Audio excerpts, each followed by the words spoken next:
지난번에는 바울과 바나바가 싸운 일, 교회 안에서도 누구랑 이런 일이 있으면, 그런데 심지어 바울과 바나바가 싸웠어요. 이 싸운 일을 통해서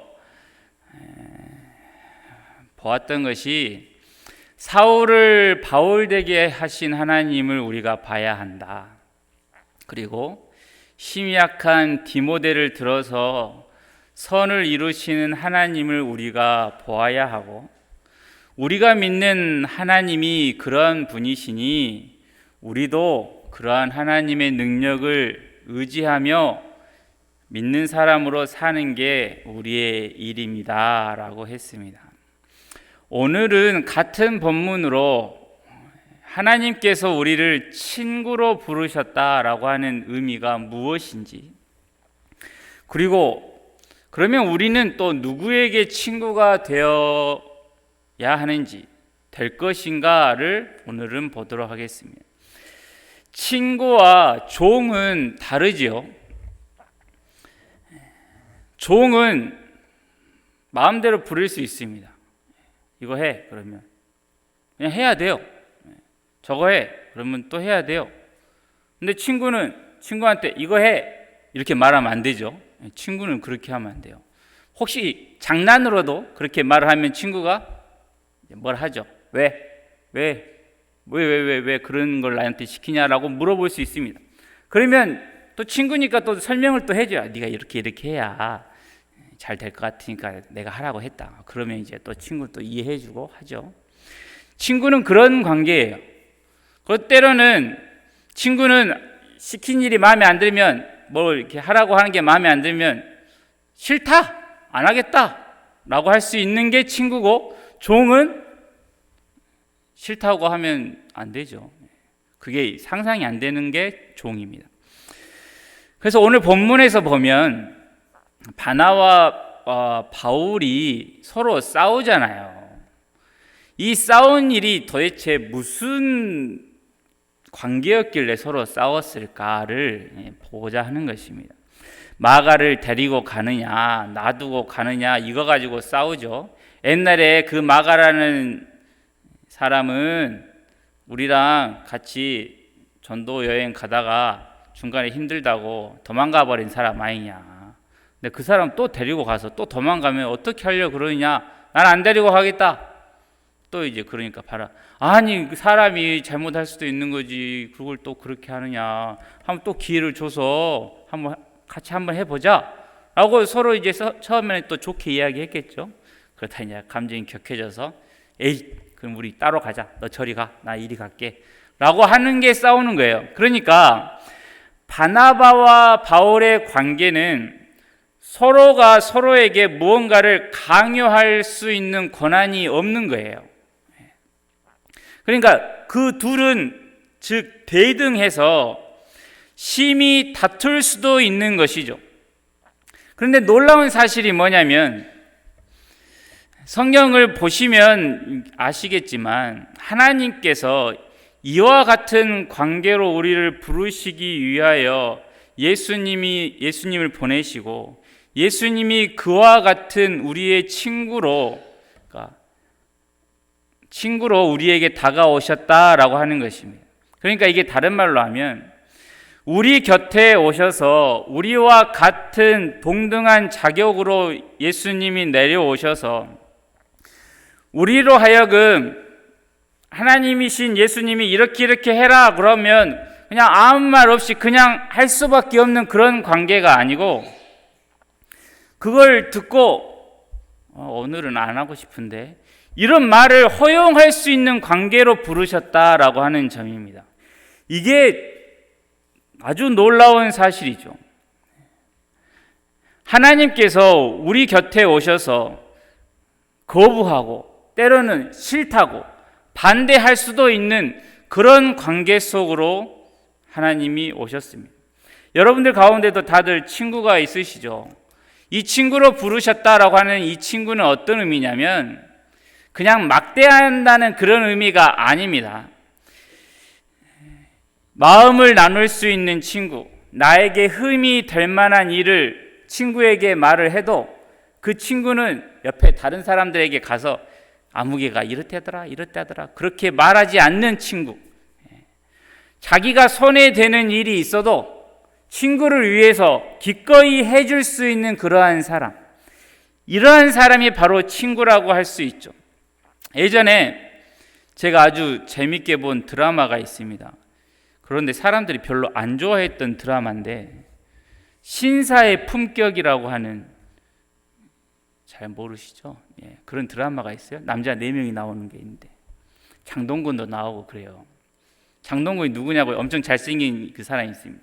그 4명이 나오는데, 이 드라마 중에서 참 감명 깊었던 게 뭐냐면, 김민종이라고 하는 그 가수 겸 배우인 김민종이라고 하는 사람이 있었는데, 그 부인이 죽어요. 그러니까 젊은 나이에 죽은 거예요. 아주 젊은 나이에 그 부인이 죽은, 친구의 부인이 죽으니까 그 세 친구가 그 전화를 받아요. 그런데 그 세 친구가 다들 사회에서 중요한 역할도 하고 바쁜 중에 있고, 어떤 사람은 이제 집에서 놀고 먹지만 그런 와중에 있는데 여러 가지 중요한 일을 눈앞에다 두고 있단 말이에요. 사업상으로 중요한 일이든지 뭐 가정적으로 중요한 일이든지 아주 결정적인 그 순간에 친구의 부인이 죽었다는 전화를 받아요. 그러니까 그 세 명이 하는 게 뭐냐면, 전화를 받자마자 알았어, 갈게 하고 그 장례식장으로 다 그냥 버리고 가는 거예요. 그러니까 지금 이 일이 내가 있어야 잘 진행이 되는 것인데, 내가 여기서 가버리면 저 사람들은, 내 상대편은 괘씸하게 생각할 수도 있어서 이 사업의 중요한 계약이 안 될 수도 있음에도 불구하고 이 사람은 친구를 위하여 가는 것이죠. 왜 갑니까? 그 친구를 위해서 같이 울어주고 싶어서, 자기 부인을 잃어버린 친구의 마음이 어떨까를 다 이해하지는 못하더라도 그 자리에 같이 있고 싶어서, 그래서 장례식장에 가서 그 친구는 정신을 거의 반쯤 논 상태로 주저앉아 있는데 그 3명의 친구가 손님들을 다 받아요. 이런 것이 정말로 친구이지 않을까라는 생각을 했습니다. 친구라고 하면 이해 타산 그런 것이 아니라 더 중요하게 생각하는 게 있기 마련이죠. 사업상의 동료면 서로에게 유익이 될 때, 우리가 같이 지내는 게 당신도 돈을 많이 벌고 나도 돈이 많이 버는 그런 관계가 될 때에는 함께 가지만, 어느 한편에서 손해가 나면 사업상의 동료면 언제든지 헤어질 수 있는 것이죠. 그런데 친구라고 하면 무슨 유익이나 명분이 있어서가 아니라 친구라서 손해 볼 수도 있고, 그를 위해서 내가 소중히 여기는 것을 얼마든지 포기할 수도 있는 것이죠. 이러한 친구의 관계로 하나님이 우리를 부르시는데, 먼저 하나님께서 그렇게 우리를 대하시는 게 어떠한 것인지를 우리에게 보여주시죠. 바울과 바나바는 둘 다 연약한 사람이어서 대등한 관계 속에서 서로 싸우고 갈라서는데, 예수님은 우리의 친구로 보내셔서 바로 그 친구를 위하여 목숨을 버린 것이죠. 무슨 유익을 얻겠다는 생각으로 하신 게 아닙니다.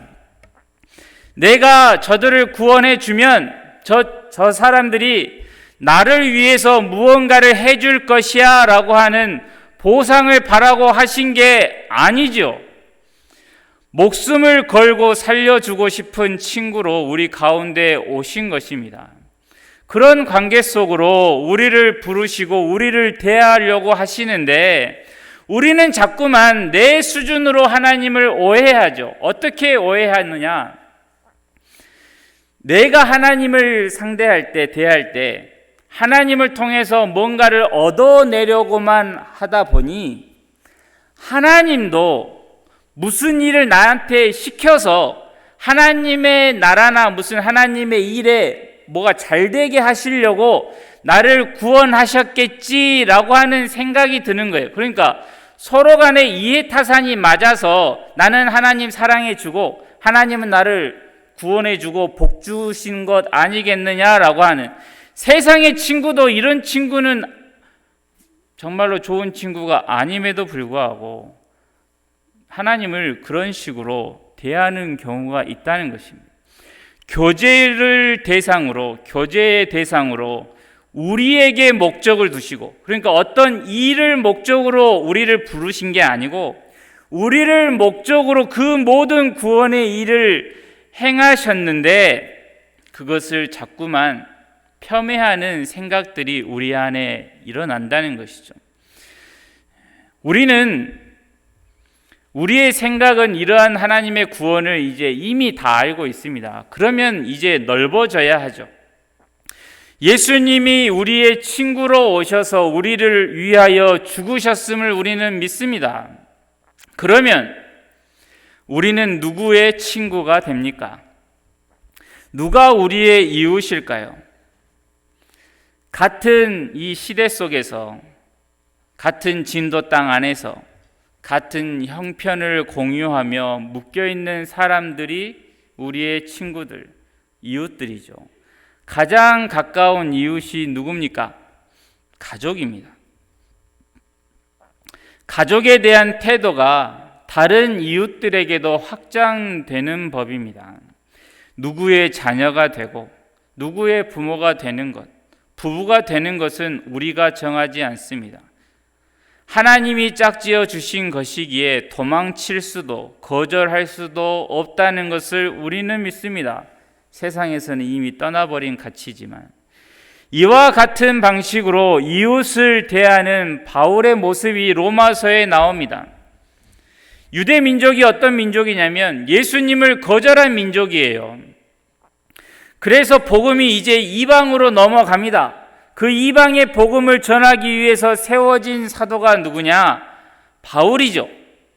그런데 이 바울이 자신이 이방의 사도인 것을 알매도 불구하고 내가 이방인의 사도이기 전에 유대인으로 자기 민족에 대해서 이렇게 이야기를 합니다. 나에게 큰 근심이 있는 것과 마음에 그치지 않는 고통이 있는 것을 내 양심이 성령 안에서 나와 더불어 증언하노니, 나의 형제 곧 골육의 친척을 위하여 내 자신이 저주를 받아 그리스도에게서 끊어질지라도 원하는 바로라 라는 말을 하죠. 나의 형제를 위해서, 나는 이방인의 사도로 부름을 받아서 사역을 하고 있지만 내 민족을 위해서, 내 형제들을 위해서 내가 저주를 받아 그리스도에게서 끊어지는 일이 일어난다 할지라도 저들이 하나님을 알기를 바란다라고 하는 것이죠. 즉 예수님을 믿는 것 때문에 부모하고 헤어질 수 없다라고 하는 것입니다. 기독교 신앙을 잘못 오해를 하면 아주 냉정해가지고 형제고 이웃이고 없고 그저 하나님만 하면은 최고다라고 오해하는 경우가 있는데 그런 게 아니죠. 한 집안에서 나는 제사를 드리지 않겠다, 나는 다른 신을 섬길 수 없습니다, 할 수 있습니다. 해야 하죠. 그렇다고 해서 나는 우상 숭배하는 당신들을 상종하지도 않겠다라고 하는 것은 잘못된 것이죠.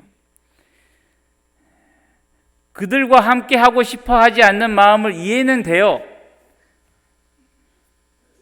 제사상 차려진 곳에 가면 마음이 불편해지는 것도 마찬가지죠. 내가 좋아하는 사람들이 우상 앞에서 절하고 있는 모습을 보고 있으면 심란하죠. 또 그 사람들이, 그 가운데 어떤 사람들은 또 한마디씩 할 것 아닙니까? 그 말이 또 내 가슴에 못으로 박힐 때도 있겠죠. 하지만 그 안에서 그들과 함께 있으면서 믿는 사람으로 예수님 때문에 고난 당하면서 내가 할 수 있는 일을 하는 것, 그게 믿음으로 사는 것입니다. 교회가 저 산속에 들어가 있는 게 아니라 이 세상 가운데 한복판에 있는 이유가 그것입니다. 이 세상 가운데서 믿는 사람으로 살아야 할 책임이 우리에게 있는 것이죠. 내게 임한 은혜가 저들에게도 있기를 바라는 마음이 늘 일어나서 간절한 마음으로 하나님 앞에 기도하면서 그들을 위해 내가 지고 내가 손해보는 일을 감당하는 것, 누구 때문에?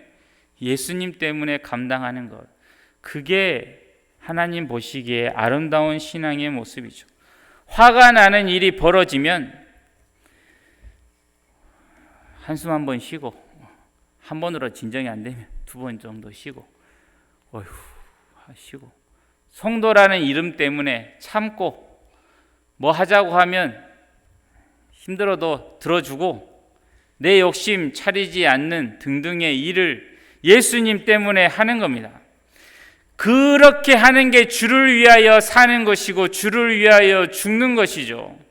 주를 위하여 참는 일, 주를 위하여 헌신하는 일이 언제 일어납니까? 아무 걱정이 없고 아무런 힘든 일이 없을 때는 주를 위하여 참을 일도 없고 주를 위하여 헌신한다는 생각도 안 해도 됩니다. 하지만 속 터지는 일이 벌어질 때, 몸이 부서질 것 같을 때, 내가 더 이상 했다가는 내가 못 견딜 것 같다라는 생각이 들 그때에 내가 주를 위하여 내가 참겠고 주를 위하여 이 몸이 부서져도 하겠다라고 하는 마음이 그때 일어나는 것이죠.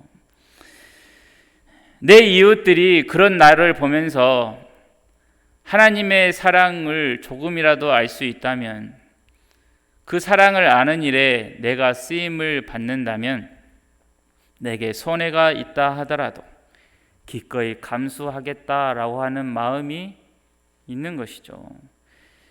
여러분이나 저나 잘 알고 있는 말씀 있죠. 내게 능력 주시는 자 안에서 내가 모든 것을 할 수 있느니라. 이거는 내가 바라는 그거 얻으려고 할 때만 사용하지 마시고, 내가 하기 싫은 일을 해야 할 때, 죽어도 못할 것 같은 그 순간에 이 말씀을 외우세요. 속이 뒤집어질 때 내게 능력 주시는 자 안에서 내가 모든 것을 할 수 있습니다 라고 하며 하는 것이죠. 그게 말씀이 내 삶 가운데 실천되는 것입니다.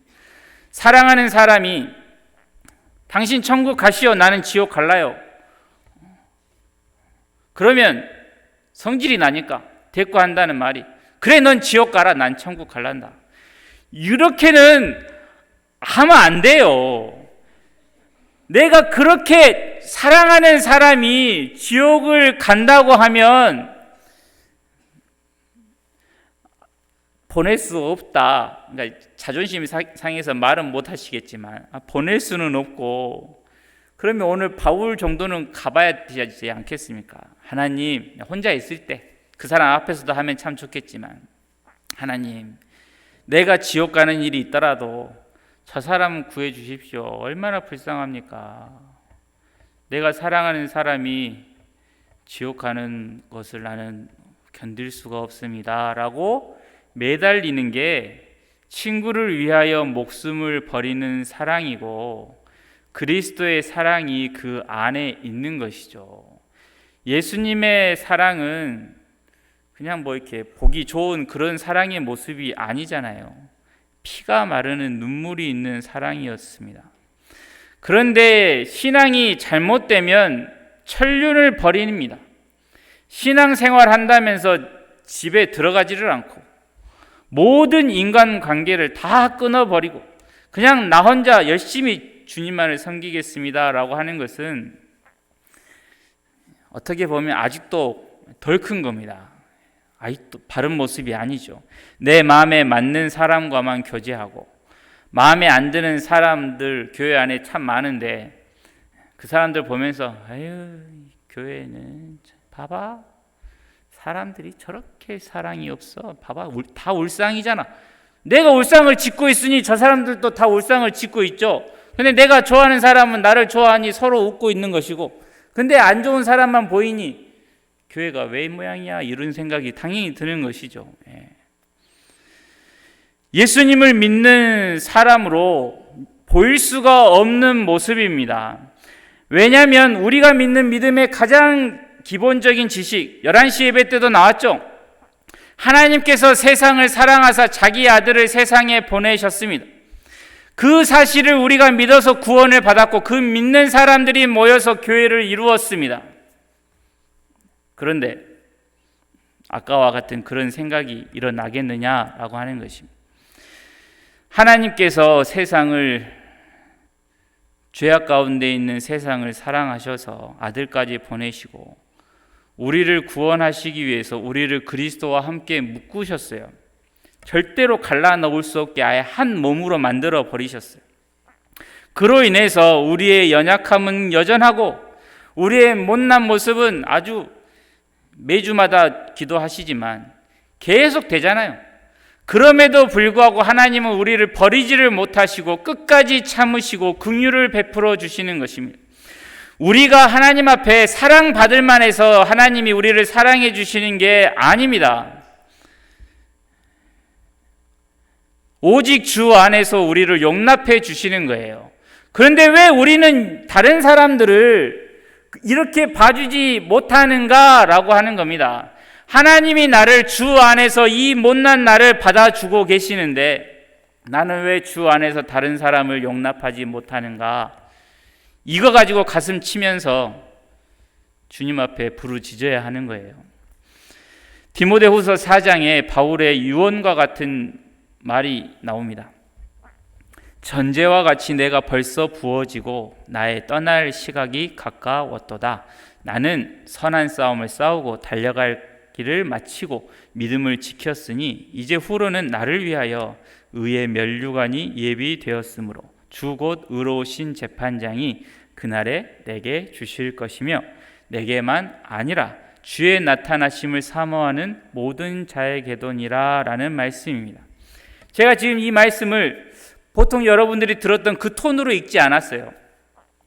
이 말씀은 디모데에게 내가 이렇게 수고했다.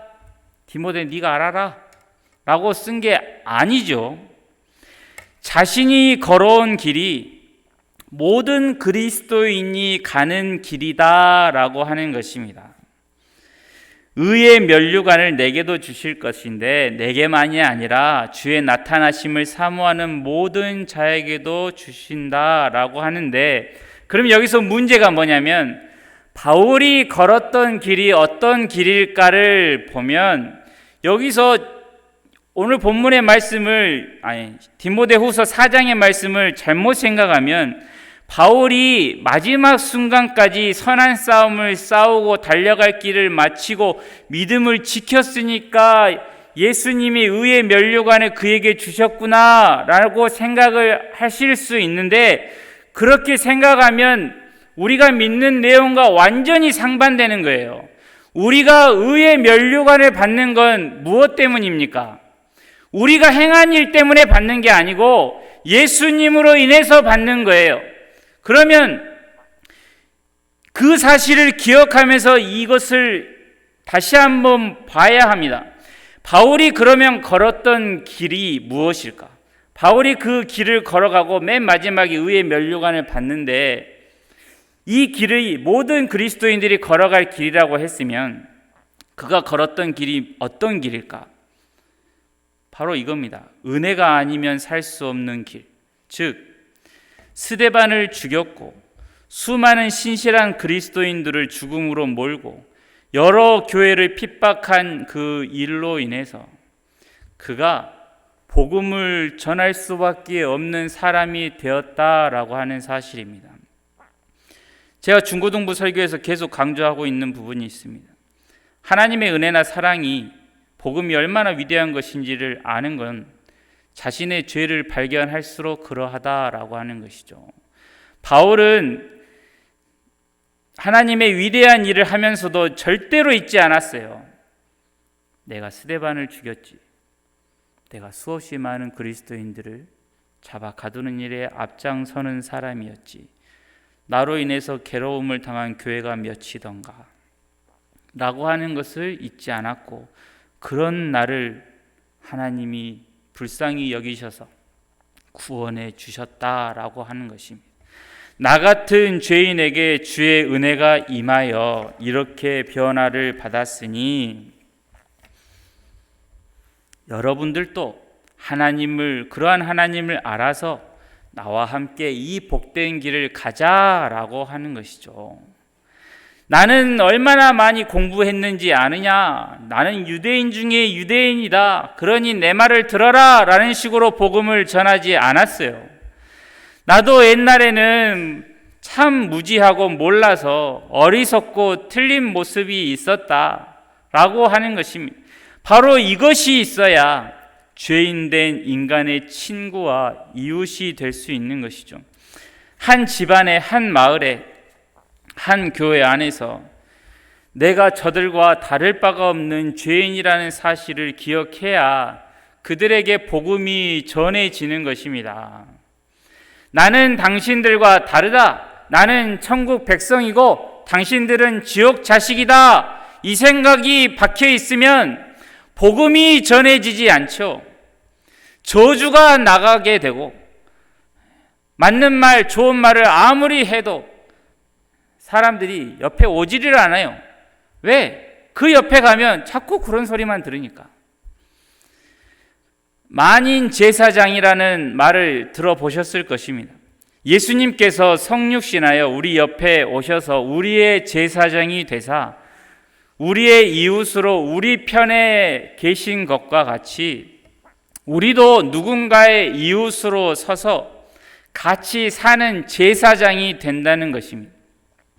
예수님이 우리의 제사장이 되어 주신 것과 같이 우리도 이웃에 대하여 제사장이 된다는 것입니다.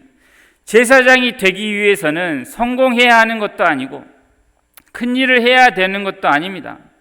하나님이 예수님을 보내서 하신 일들을 지금도 우리 가운데서 하신다는 것을 믿고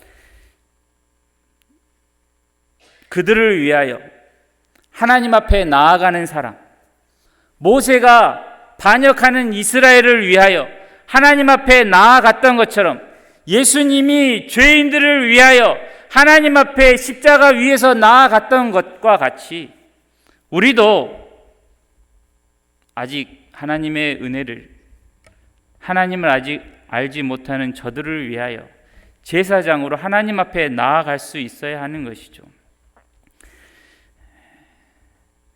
바울은 디모데에게 너는 말씀을 전파하라 라고 했습니다.